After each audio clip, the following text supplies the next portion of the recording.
जय हिंद दोस्तों, नमस्कार। बात कर लेते हैं आज के दिन भर की सारी बड़ी खबरों की, जहां सबसे पहले आपको बताएंगे ईरान जंग के बीच भारत, रूस और चीन ने मिलकर बना लिया एक ऐसा प्लान कि ट्रंप को लगा तगड़ा झटका। भारतीय रुपया भी रिकॉर्ड स्तर तक गिर गया है और $1 की कीमत 95 रुपए से अधिक हो गई है। इसे देखते हुए भारत अन्य ब्रिक्स देशों के साथ मिलकर एक ऐसा खेल खेलेगा दोस्तों की अमेरिका की हालत खराब हो जाएगी उसके डॉलर की। बताएंगे क्या है बड़ी जानकारी। तो वहीं खरगोश तो भाग गया लेकिन डॉक्टर पकड़ा गया। बताएंगे एक मैगजीन समेत मिले लश्कर तैयबा के पोस्टर। दोस्तों श्रीनगर से बहुत बड़ी खबर सामने आ रही है। वहीं यूपी चुनाव से पहले बड़े आतंकी हमले की साजिश रच रहा है पाकिस्तान। खुफिया एजेंसियों को उलझाने के लिए रचा बड़ा खेल, क्या है जानकारी। वहीं कर्ज चुकाने के बाद यूएई से बदला लेने के मूड में दिखाई दे रहा है पाकिस्तान। दुबई के इस अरबपति को गिरफ्तार करने निकल गई पाकिस्तानी पुलिस। तो वहीं यूएई ने भी बड़ा एक्शन ले लिया। अब पहले अपना पैसा वापस लिया और अब अपनी कंपनियों को पाकिस्तान से वापस बुला रहा है, जिसने खड़े खड़े शहबाज और मुनीर के पैरों तले जमीन खिसका दी। बताएंगे क्या है जानकारी। क्या यूएई के साथ अब 36 का आंकड़ा होने वाला है पाकिस्तान का।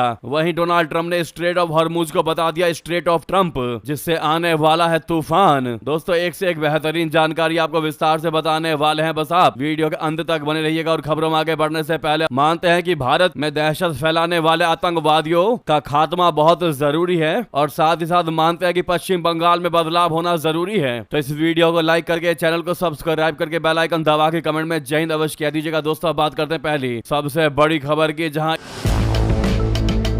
ईरान अमेरिका की जंग के बीच दुनिया भर के देशों की मुद्रा में भारी अस्थिरता देखने को मिली है। भारतीय रुपया की बात करें तो भारतीय रुपया भी रिकॉर्ड स्तर तक गिर गया है और $1 की कीमत 95 रुपए से अधिक हो गई है। इसे देखते हुए भारत अन्य ब्रिक्स देशों के साथ मिलकर एक डिजिटल पेमेंट सिस्टम विकसित करने की प्लानिंग कर रहा है। दोस्तों ब्रिक्स देश एक ऐसे डिजिटल पेमेंट फ्रेमवर्क पर काम कर रहे हैं जो पश्चिमी प्रतिबंधों, टैरिफ और अमेरिकी डॉलर की अस्थिरता के प्रभाव को कम कर सकता है। हालांकि इसमें यह भी ध्यान में रखा जा रहा है कि इस वर्ग से अमेरिकी नेतृत्व वाले ग्लोबल फाइनेंसिंग सिस्टम में अस्थिरता न आए। दोस्तों इस प्लान को भारत के केंद्रीय बैंक यानी रिजर्व बैंक ऑफ इंडिया ने पेश किया है। प्रस्ताव के तहत ब्रिक्स देश सीमा पार लेन देन को स्थानीय मुद्राओं में निपटाने की अनुमति देने पर विचार कर रहा है। विश्लेषकों के मुताबिक इसका असरदार साबित होना इस बात पर निर्भर करेगा कि समूह के सदस्य पश्चिम नियंत्रित पेमेंट चैनलों पर अपनी निर्भरता को कितने हद तक कम कर सकते हैं बिना अमेरिका को चिंतित किए। दोस्तों ब्रिक्स के विदेश मंत्रियों की 14 से 15 मई को नई दिल्ली में बैठक होनी है, जो 10 से 11 सितंबर को होने वाले शिखर सम्मेलन से पहले होगी। बैठक में पेमेंट, कनेक्टिविटी और व्यापार सेटलमेंट एजेंडा के प्रमुख मुद्दों में शामिल होने की उम्मीद है। 2009 में ब्राजील, रशिया, भारत और चीन ने ब्रिक्स का गठन किया था, जिसके बाद इसमें दक्षिण अफ्रीका,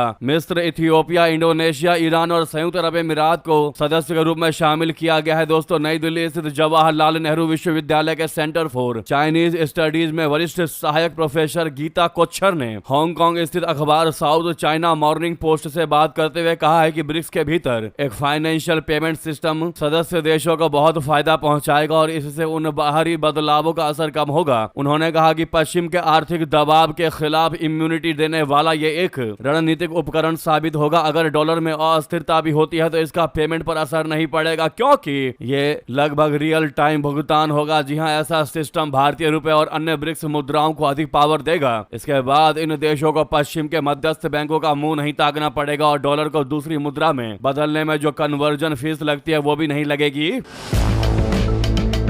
फरवरी में दिल्ली में हुई एक तैयारी बैठक के दौरान ब्रिक्स सदस्यों ने सीमा पार भुगतान और सेटलमेंट फ्रेमवर्क की जरूरत पर भी जोर दिया। रशिया और ईरान सालों से पश्चिमी प्रतिबंधों का सामना कर रहे हैं, जिसके कारण वो वैश्विक बाजारों में अपने उत्पादों को बेचने में असमर्थ रहे हैं। पश्चिमी देशों ने इन देशों को अपने प्रभुत्व वाले स्विफ्ट सीमा पार पेमेंट नेटवर्क से बाहर कर दिया है, जिस कारण रशिया, ईरान को भारी नुकसान हुआ है। रूस ने स्विफ्ट सिस्टम से बाहर होने के बाद एशिया के अपने सहयोगी देशों भारत और चीन को तेल बेचकर यूक्रेन के साथ युद्ध के बीच भी अपनी अर्थव्यवस्था संभाल रखी है। तो यह है पूरी प्लानिंग। दोस्तों अब अमेरिका को बड़ा और तगड़ा झटका देने की तैयारी में है रशिया, भारत और चीन, जो कि ब्रिक्स देशों के साथ मिलकर एक डिजिटल पेमेंट सिस्टम विकसित करने की प्लानिंग कर रहे हैं। इस पर आपकी जो भी रही है दोस्तों, अगर आप भी मानते कि बहुत हुआ अमेरिका की दादागिरी, बहुत उसने दूसरे देशों के साथ डॉलर को लेकर तगड़ा गेम खेला है, अब झटका देने का समय आ चुका। अगर आप भी मानते हैं कि ऐसा होना चाहिए तो अपनी राय दीजिएगा और सामने लाइक का बटन अभी तक लाइक नहीं किया तो इस बटन को दबाना मत भूलिएगा। अगली खबर की बात करते हैं, जहां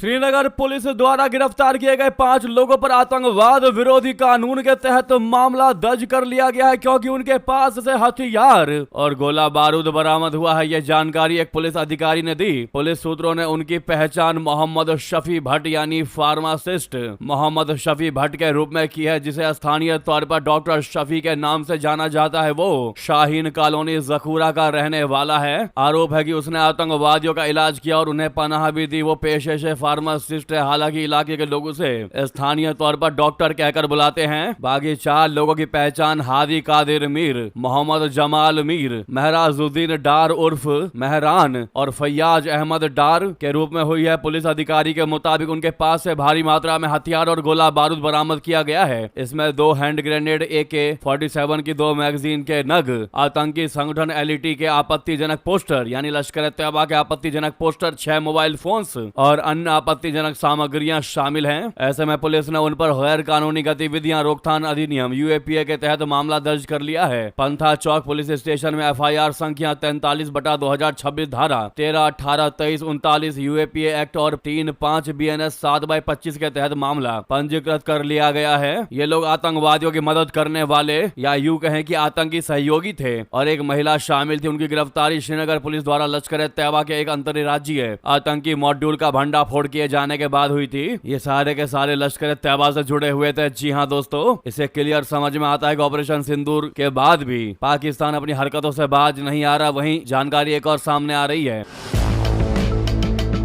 कि यूपी चुनाव से पहले पड़े आतंकी हमले की साजिश रच रहा है। पाकिस्तान खुफिया एजेंसियों को उलझाने के लिए रचा बड़ा खेला। बता दें, भारतीय खुफिया एजेंसियों के मुताबिक पाकिस्तान की खुफिया एजेंसी ISI उत्तर प्रदेश में अगले साल होने वाले विधानसभा चुनावों से पहले बड़े हमले की साजिश रच रही है और इसके लिए खतरनाक से खतरनाक चाल चल रही है। खुफिया अधिकारियों का कहना है कि इस हमले से पहले ISI हमारी जांच एजेंसियों का ध्यान भटकाना चाहती है और इसके लिए प्रोपेगेंडा अभियान चलाया जा रहा है। एक अधिकारी ने बताया कि उत्तर प्रदेश विधानसभा चुनाव बड़ा आयोजन है और इसके मद्देनजर बड़े आतंकी हमलों की साजिश रची जा रही है। इसके तहत ISI समर्थित लोग देश में जगह जगह CCTV कैमरे लगाने और जासूसी जैसी गतिविधियों में शामिल हैं। इसका उद्देश्य संवेदनशील स्थानों की जानकारी जुटाना है। इंटेलिजेंस ब्यूरो के एक अधिकारी के मुताबिक गतिविधियों में अचानक आई तेजी का मकसद भारतीय एजेंसियों को उलझाए रखना है ताकि बड़े हमले को अंजाम दिया जा सके। अब ऐसे में अगर आप भी मानते कि ऑपरेशन सिंदूर 2.0 की मांग कर रहा है पाकिस्तान और इस बार सटीक से जवाब देना चाहिए, उसके गिड़गिड़ाने पर भी भारत को नहीं रुकना चाहिए, तो वीडियो को लाइक कर दीजिएगा और कमेंट में ऑपरेशन सिंदूर 2.0 लिख दीजिएगा। साथ ही साथ बता दें, उधर पाकिस्तान को तगड़ा जवाब दिया राजनाथ सिंह जी ने। कह दिया ऑपरेशन सिंदूर भारत की मर्जी से रुका था। केंद्रीय रक्षा मंत्री राजनाथ सिंह जी ने कहा है कि भारत ने ऑपरेशन सिंदूर को अपनी इच्छा और शर्तों पर रोकने का फैसला किया था। उन्होंने स्पष्ट किया कि उस समय देश लंबे युद्ध के लिए पूरे तरीके से तैयार था और किसी भी परिस्थिति से निपटने की क्षमता रखता था। दिल्ली में आयोजित नेशनल सिक्योरिटी समिट 2.0 को संबोधित करते हुए राजनाथ सिंह जी ने पाकिस्तान को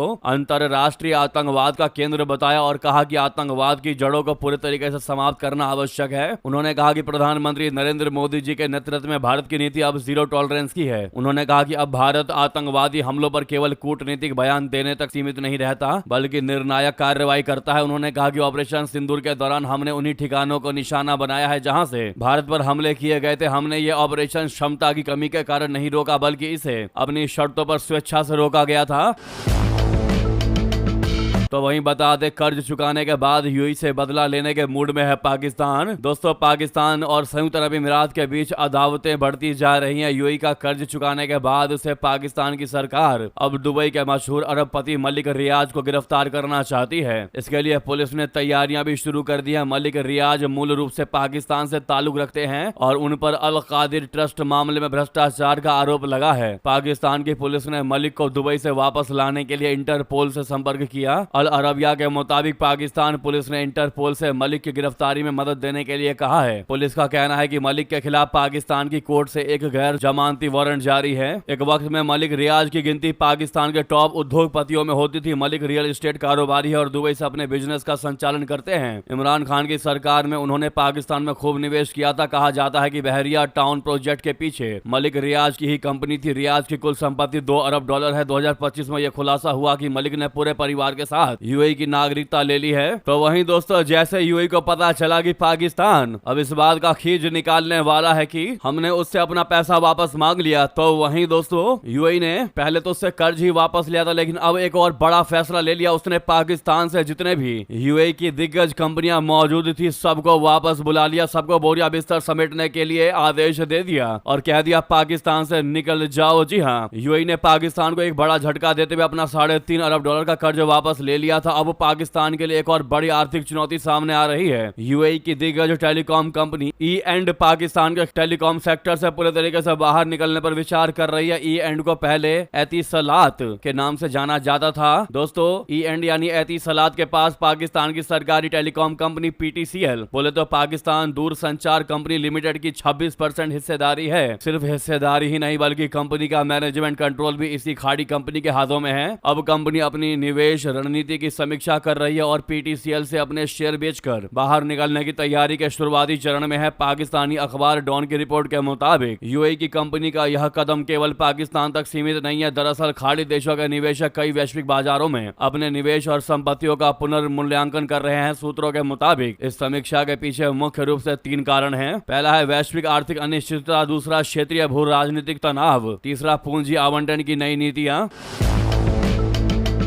तो वहीं आपको बता दें हॉर्मुज स्ट्रेट बन गया स्ट्रेट ऑफ ट्रंप। ट्रंप ने शेयर किया नया नक्शा, छिड़ गया नया विवाद। दोस्तों अमेरिका और ईरान के बीच जारी शांति वार्ता को लेकर अभी भी सस्पेंस बरकरार है। जहां एक तरफ मिस्टर डोनाल्ड ट्रंप एक और ईरान के साथ परमाणु समझौते को लेकर बातचीत पर जोर दे रहे हैं, तो वहीं दूसरी ओर स्ट्रेट ऑफ हॉर्मुज पर पोस्ट कर उसे स्ट्रेट ऑफ ट्रंप बता रहे हैं। साथ ही उन्होंने सोशल मीडिया पर पोस्ट कर ईरान को तगड़ी चेतावनी दे दी। उन्होंने कहा कि तूफान आने वाला है, जो आने वाला है उसे कोई रोक नहीं सकता। ट्रंप के इस पोस्ट के बाद वैश्विक स्तर पर हलचल मच गई है। अमेरिकी राष्ट्रपति ट्रंप और ईरान के बीच जारी गतिरोध को खत्म करने के लिए 30 अप्रैल का दिन बेहद अहम होने वाला है। व्हाइट हाउस में आज ट्रंप अमेरिकी सेंट्रल कमांड के साथ उस फॉर्मूले पर मंथन करेंगे जो ईरान जंग के चैप्टर को क्लोज कर सकता है। सूत्रों के मुताबिक अमेरिकी सेंट्रल कमांड ने ईरान पर छोटे और घातक हमले का प्लान तैयार कर लिया है और उसे ट्रंप की मंजूरी का इंतजार है। इस प्लान में ईरान की बची खुची सैन्य ताकत को खत्म करना, इस्फहान से संवर्धित यूरेनियम निकालना और स्ट्रेट ऑफ हॉर्मुज पर पूरी तरह कब्जा कर आवाजाही सामान करना शामिल है। हालांकि ट्रंप का दावा है कि उनकी ईरान से सीधी फोन पर बातचीत हो रही है, लेकिन परमाणु हथियार ना बनाने की शर्त पर वो अब भी अड़िग है। ट्रंप ने आगे कहा है कि नाकाबंदी से उनको पता चला कि हमारी नौसेना कितनी शक्तिशाली है। मैं आपको बता सकता हूँ कोई भी हमारे साथ खिलवाड़ नहीं कर सकता। हमारे पास दुनिया की सबसे शक्तिशाली सेना है जिसका अधिकांश हिस्सा मैंने अपने पहले कार्यकाल में बनाया और तब से मैं इसे लगातार विकसित कर रहा हूँ। यह दुनिया में कहीं भी सबसे शक्तिशाली है, कोई भी इसके आसपास नहीं भटक सकता। वहीं एक्सियोस की रिपोर्ट में इस मामले की जानकारी रखने वाले 3 सूत्रों के हवाले से कहा गया है कि यूएस के सेंट्रल कमांड सेंटकॉम ने बातचीत पर बने गतिरोध को तोड़ने के लिए ईरान पर छोटे लेकिन ताकतवर हमले की योजना तैयार की है। वहीं दोस्तों हॉर्मुज स्ट्रेट की नाकाबंदी पर ईरानी राष्ट्रपति भड़क उठे। उन्होंने ट्रंप को चेतावनी दे दी। ईरान के राष्ट्रपति मसूद पेजेश्कियान ने गुरुवार को अपने बयान में कहा कि हॉर्मुज स्ट्रेट और ईरानी बंदरगाहों पर अमेरिकी नाकाबंदी हालात को ज्यादा खराब कर देगा। उन्होंने कहा कि इससे खाड़ी क्षेत्र में व्यवधान गहराएंगे और डोनाल्ड ट्रंप कभी भी अपने लक्ष्यों को हासिल नहीं कर पाएगा। मसूद पेजेश्कियान का यह बयान ऐसे समय में आया है जब ट्रंप ने कहा है कि उनकी नाकाबंदी जारी रहेगी क्योंकि इससे ईरान बुरी तरीके से घिर गया है। ऐसे में ईरान का कड़ा रुख दिखाना तनाव को और बढ़ा सकता है। जी हाँ दोस्तों, उधर रशिया पर भी अमेरिका को नहीं है भरोसा। पुतिन ने कहा कि भैया ईरान हमें सौंप रहा है 440 किलो यूरेनियम, अब तो मान जाओ। ट्रंप लेकिन तब भी नहीं माना। ईरान और अमेरिका के बीच झगड़ा सुलझाने के लिए रशिया के राष्ट्रपति व्लादिमीर पुतिन तक ने वॉशिंगटन को बड़ा ऑफर दे दिया। बुधवार को फोन पर बातचीत के दौरान पुतिन ने ट्रंप से कहा कि हम 440 किलो संवर्धित यूरेनियम रख लेते हैं जिससे परमाणु हथियार का मुद्दा हमेशा के लिए सुलझ जाएगा। बातचीत के इस हिस्से का खुलासा ब्रिटिश अखबार द डेली मेल ने किया है। दोस्तों रिपोर्ट के मुताबिक पुतिन ने कहा कि इसे रशिया को शिफ्ट कर दिया जाए, ईरान भी इस पर सहमत हो जाएगा। हालांकि अमेरिकी राष्ट्रपति ट्रंप पुतिन के इस ऑफर को सिरे से खारिज कर दिया। ट्रंप ने कहा कि संवर्धित यूरेनियम को अमेरिका शिफ्ट करना ही एकमात्र समाधान है, वरना हम इस बात पर सहमति जाहिर नहीं करेंगे। वहीं ईरान की जंग की वजह से पाकिस्तान की हालत हुई पतली। पीएम शरीफ ने खुद कहा कि हमको झेलना पड़ रहा है बहुत बड़ा आर्थिक नुकसान। दोस्तों पहले से ही भुखमरी के कगार पर खड़े पाकिस्तान के लिए ईरान जंग ने मुसीबतें और बढ़ा दी हैं। महंगाई से परेशान लोगों के सामने अब ईंधन संकट भी खड़ा हो गया गया है। इस बीच प्रधानमंत्री शहबाज शरीफ ने खुद माना है कि अमेरिका ईरान जंग ने पिछले 2 सालों में पाकिस्तान की आर्थिक प्रगति को गंभीर झटका दिया है। उन्होंने कहा कि उनकी सरकार दोनों पक्षों के बीच तनाव कम करने और पश्चिमी एशिया में शांति बहाल करने के अपने प्रयासों को जारी रखेगी। कैबिनेट की बैठक में पीएम शरीफ ने कहा कि संघर्ष की वजह से पाकिस्तान का तेल आयात बिल $300 मिलियन से बढ़कर $800 मिलियन हो गया है, जिससे अर्थव्यवस्था पर अतिरिक्त दबाव पड़ा है। उन्होंने पिछले सप्ताह की तुलना में इस सप्ताह पेट्रोलियम की खपत में कमी का भी जिक्र किया। एक आधिकारिक बयान के मुताबिक शहबाज शरीफ ने कहा कि एक टास्क फोर्स रोजाना स्थिति पर नजर रख रही है। उन्होंने कहा कि चुनौतियों से निपटने के लिए सामूहिक प्रयासों की आवश्यकता है। वहीं आपको बता दें, जहां एक तरफ पाकिस्तान से नहीं संभला तो वहीं भारत के टच में आ गया ईरान। तेहरान से आए एक फोन कॉल की क्या है इनसाइड स्टोरी आपको बता दे, जो कोई नहीं बताएगा। दरअसल सही सुना आपने, तेहरान से एक फोन कॉल दिल्ली को आया। ऐसे समय में जब मध्यस्थ बने पाकिस्तान से हालात संभल नहीं रहे। ईरान के कुछ नेता ही पाकिस्तान की भूमिका को निष्पक्ष नहीं मान रहे हैं। अमेरिका का पाकिस्तान प्रेम शक पैदा कर रहा है। अब ट्रंप को भी शायद पाकिस्तान की खुराफात पता चल गई है। वो कह रहे हैं कि फिलहाल फोन पर ही बात कीजिए। ऐसे में इस सीन में अब भारत की एंट्री हुई है। ईरान के विदेश मंत्री अब्बास अरागची ने अपने भारतीय समकक्ष जयशंकर जी को फोन मिला दिया। दिल्ली स्थित ईरानी दूतावास ने बताया है कि दोनों नेताओं के बीच अमेरिका ईरान सीज फायर को लेकर हाल ही में हुए घटनाक्रमों पर बातचीत हुई। ऐसे में समझा जाता है कि जयशंकर जी ने बातचीत और डिप्लोमेसी के जरिए मसलों को सुलझाने के साथ ही कमर्शियल जहाजों के लिए हॉर्मुज का रास्ता खोले जाने तक की आवश्यकता पर बल दिया। ये बातचीत ऐसे समय में हुई है जब अगले महीने ही ब्रिक्स के विदेश मंत्रियों की भारत में एक बैठक प्रस्तावित है। जैसा कि हमने आपको सबसे पहले बताया, ईरान भी इस ग्रुप का सदस्य है और अरागची के भारत आने की संभावना है। हालांकि अभी आधिकारिक घोषणा नहीं हुई है कि वो भारत कब आएंगे। ईरान के हॉर्मुज का रास्ता रोकने के बाद अमेरिकी नेवी नाकेबंदी करके बैठी है। ईरान के प्रस्ताव पर अमेरिका अभी मंथन कर ही रहा है। ट्रंप ने कहा है कि अमेरिका अब पाकिस्तान के बजाय फोन पर बातचीत करने पर ध्यान केंद्रित कर रहा है। उन्होंने ये भी कहा कि ईरान के साथ बातचीत काफी आगे बढ़ चुकी है। असल में जिस तरह से पहले दौर की बातचीत फेल हुई, अमेरिका को लग रहा है कि इतना खर्चा करके 18 घंटे की फ्लाइट से पाकिस्तान जाना, फिर बेनतीजा बातचीत, बेकार की एक्सरसाइज, कोई मतलब नहीं है इसका।